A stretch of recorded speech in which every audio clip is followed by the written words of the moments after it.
Gamble Ramble. Joe Palarch Gamble here, checking in after an absence of several weeks. I haven't really posted a ramble in a while. I apologize if you're someone that follows the channel and looks forward to new content.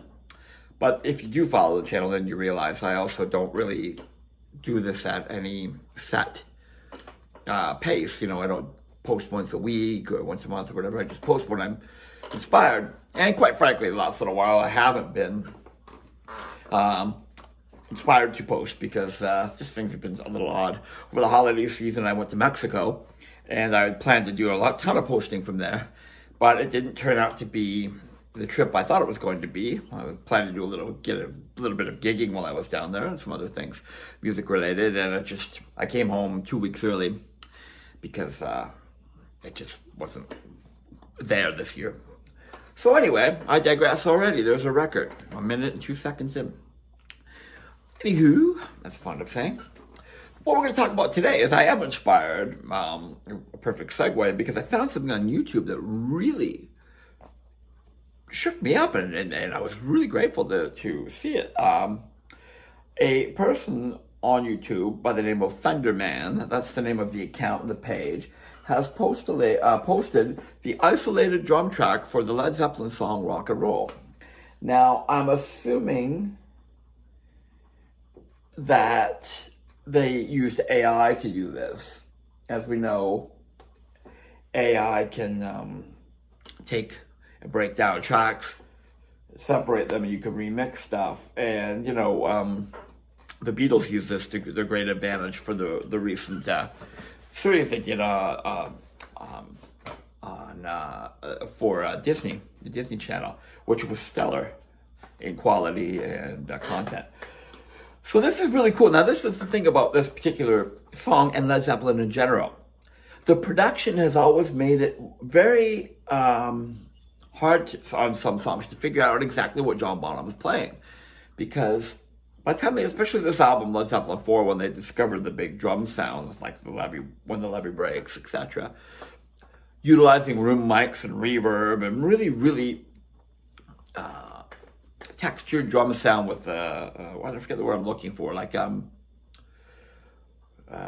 just really big and airy, but it's not always clear what parts are being played because they kind of get washed away in the reverb and the sound of the room. So for years, I've been watching drummers cover rock and roll, from Led Zeppelin tribute bands all the way down to just local bar bands and international recording acts. And very few people play it right. In fact, I've never seen anyone play the entire song right, except for one person, which we'll get to in a bit. Now, the intro itself is where we'll start with. And just so you know that this is a response video, I'm going to play this and respond to this video posted again by Fenderman, and I will put in the link in the description so you can watch it uninterrupted and listen to it yourself. So we'll start with the intro. Now, it's really interesting because several years ago, probably 30 years ago, I was taught fourth hand by John Bonham, hear me out, how to play the intro to rock and roll properly. Now, I will explain it. It goes like this. Essentially, there was a musician on our cover circuit back in the day, 35 years ago, for a band called Scorcher, a singer named Daniel McMaster. He's passed away since, unfortunately, but he was a really good-looking, really talented young guy, had that rock star look, charisma, and sure enough, he got picked up by Jason Bonham and Atlantic Records to front Jason's band, Bonham. The debut album was The Disregard of Timekeeping on Atlantic Records, and Atlantic Records sunk a ton of money into the Bonham band. Now, the link is with Dan McMaster, who sang for Bonham. He was one of us. He was on the same Ontario touring circuit. I used to go down to the Alexanders in Brantford and Mingles and see him play all the time. Really nice guy. When he joined Bonham, Bonham got the big record deal and the MTV videos and Much Music, and went out on tour. They got the full push of Atlantic Records, which was part of the WEA family at the time, so they got a huge budget and push behind them. So they went on tour, I believe it was with The Cult, and they had a night off in Halifax, and my good friends Sire, the band Sire, were playing in Halifax. I believe it was at the Misty Moon in Halifax. And the Bonham band came out on the night off to do some drinking and jam and say hi. So Sire's drummer, Jamie Constant, who is the present drummer in Helix, see, we have that tie, sat down with Jason Bonham and talked to him. And I don't know if they jammed on rock and roll, but I think they jammed. And if I'm not mistaken, I think Jason Bonham had his arm in a sling at the time, and I think he got up played with one hand, but don't quote me on that. But anyway, I can't remember if they played rock and roll and Jason Bonham corrected Jamie, or did just happen to talk about it. But he explained to Jamie how the intro of rock and roll is played, okay? Now, up at this point, I'd never seen anyone play it right. How I played it and how every musician I'd ever seen play it was this. Slightly open hi-hats. So here's the hats and here's the snare. Eighth notes on the snare. And accents on the snare drum. So like...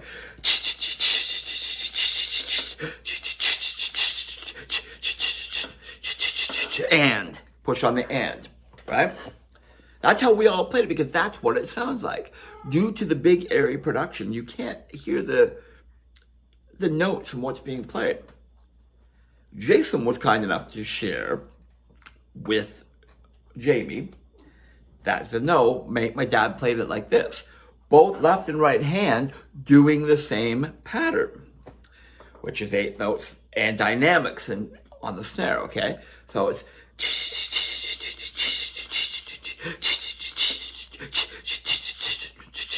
push. Amazing, right? Now I know me and my technical humming drum parts, but I'm not much of a technician. That's the best way I can explain it to you, and I think I'm being clear. So that blew my mind. Jamie showed me how to do it, and I went back and listened to it. I said, of course, that makes perfect sense. But trust me when I tell you, no one played it right back then. And I remember seeing the White, Led Zeppelin tribute band, all these bands. Nobody played the intro properly. So I always felt kind of like I learned it fourth hand from John Bonham. Bonham taught it to his son. His son taught it to Earl. Earl taught it to me. So a third hand, whatever that would be. But anyway, it was pretty cool, right? I mean, I thought it was fascinating. So it turns out, though, that that's not the only thing that all of us have been playing wrong. So with this AI isolated drum track for rock and roll, all you hear is the drums, and you can hear exactly and precisely what John Bonham is playing. And if you're a drummer and you're watching this, your mind is going to be blown. I posted this on Facebook a couple of days ago, and some of my friends and followers that are drummers were similarly stunned as I am. It's incredible. So, very quickly before we get into that, I do want to say this. The great Kenny Aronoff, session drummer extraordinaire, who played with John Cougar for years and played with, John Fogerty from CCR. And he played on everybody's records over the years. Great guy. I'm proud to call Kenny a friend. He told me when we were discussing Bonham, I brought him into town for a drum clinic, and him and I sat around and talked drums that day. And he told me that pattern with the hi-hats and snare in the intro, doing the same thing with accenting, Bonham played that all the way through the verses as well, all the way through the song. But it was more like ghost. They weren't full-on eighth notes. So the hi-hat was playing full-on eighth notes, and the snare was playing kind of ghost notes. But still, the two hands are basically propelling and playing all the way through, which blew my freaking mind. And now listening to this several years later, he was right. If you listen to it, it's absolutely mind-blowing. The left and right hand are constantly playing through the song with amazing dynamics and ghost notes. But the left hand on the snare is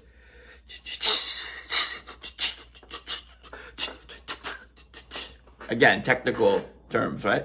But you know what I'm trying to get across to you. So it's incredible. And before we go on further and dissect this, I want you to listen to the kick drum, what the kick drum is doing. Because this is going to blow your mind. You can hear it crystal clear. So let's watch this together. I'll react as we watch it, and then afterwards we'll talk about it some more. And as I said, I will post a link to the version of it without my talking, so you can watch it for yourself. And I'm also going to post a link to a young man that I saw setting this up for now. I found a young man that's actually playing it closer than anyone I've ever seen in my life, and I'll post that in the description as well. So here we go. We're going to press play on this. Let's watch this together right now.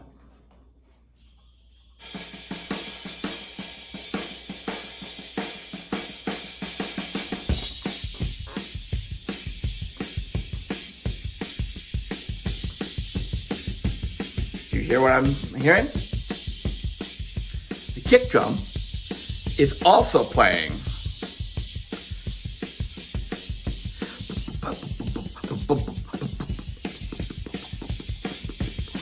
So not only are both hands going, the kick drum's going.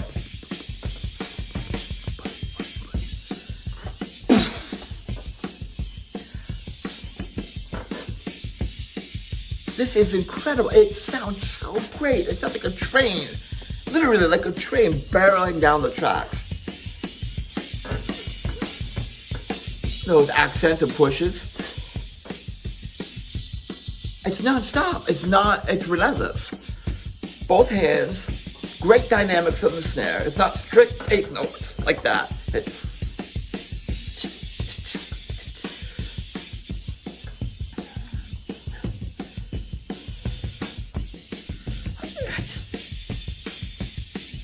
This sounds so good, even on its own. Listening to this, I don't think just being a drummer, I think anyone could listen to this and enjoy it. Oh. Like, this is incredible. It's really cool with the AI too. They dried up the production of it so it's not quite as wet and reverberant, and you can hear what's going on. That snare sound, that great snare sound that Bonham had. Well, great drum sound all around. But listen to that propulsive, amazing groove. Now, as far as I can figure out, the kick drum's doing threes with a rest on the snare accent. So it's right. In other words, it's not playing straight eighth notes. He's letting the snare drum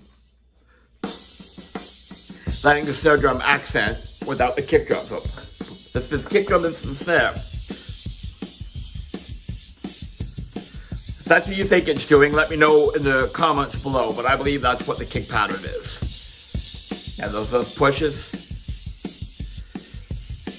Just listen to the great dynamics between the hands. He's keeping those consistent eighths going with the right hand. The left hand is dynamically up and down. Amazing. There's nobody like Bonham. That's why no one can ever replicate this perfectly. But let's listen. Coming up for the great outro drum solo part.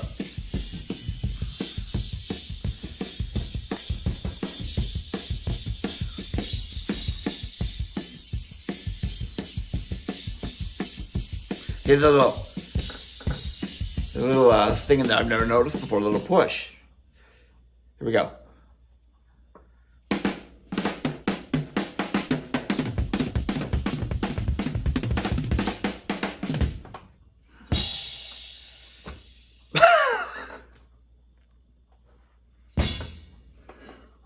Ladies and gentlemen, my fucking mind is blown.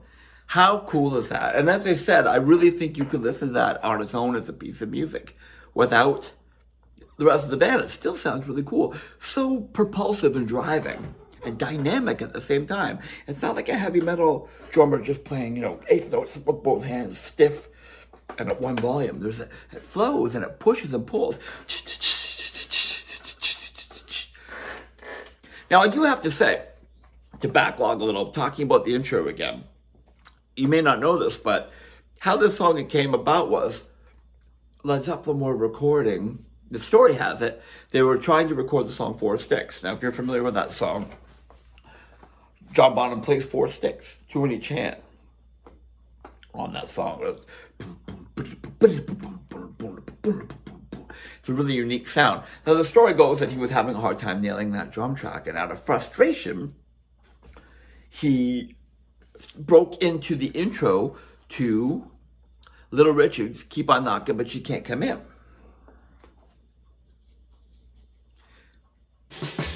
Oh, hear that?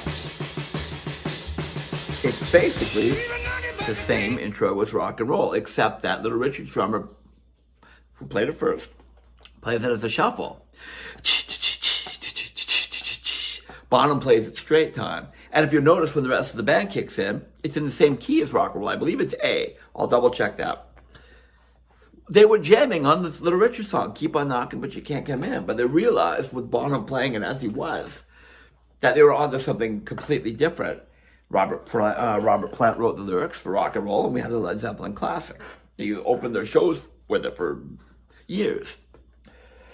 So, yeah, it's amazing how this came about and how someone like Bonham, this is what made Bonham so great. There were drummers that were probably faster and maybe had better technique, but they weren't as creative and they weren't as dynamic and original as Bonham.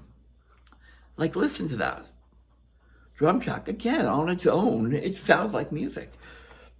So that's about it for today. We'll wrap it up. We'll keep this one short and simple, but I want to know what you think. Please let me know in the comments below if you agree with what I have to say, if you learned something from us today. Yeah, just let me know what you think. And please, as always, hit like and comment, share perhaps. Most importantly, please subscribe. And if you're feeling generous, you can help me out. I'm now, thank you to you viewers, my friends and subscribers, I'm now actually in the zone where I'm starting to make a little bit of money from YouTube. And if you want to help further things along for me and create more adventures and opportunities, you can sign up for my Patreon. I'll put the link in the description. It's $5 Canadian a month, which is about $3 American. Think of it as buying me a coffee and sitting down and talking about road stories and music and rock and roll. And I share content on there that I don't share on this channel or on Facebook or other social media. So check it out. And if you're feeling generous, you'd help me move a little bit forward with the channel. So thanks very much for your time, ladies and gentlemen. Be sure and check out the Fender Man channel, which is the link is in the description. I believe that he has, I'll check and see real quick here, he has other isolated drum tracks as well, not just Bonham, but Ginger Baker, Alex Van Halen. It's a pretty cool channel. And if you search in isolated drum tracks and your favorite drummer's name, these days the chances are something's going to come up of your favorite drummer. That's one of the good applications of AI, being able to take music, take it apart, decipher it, parts, make them, your own mix even, just for fun. So the jury's still out on what I think about AI in general, but it can be a useful tool we've found in things like this. So thanks for your time, ladies and gentlemen. Rock and roll. It's been a long time since the rock and roll.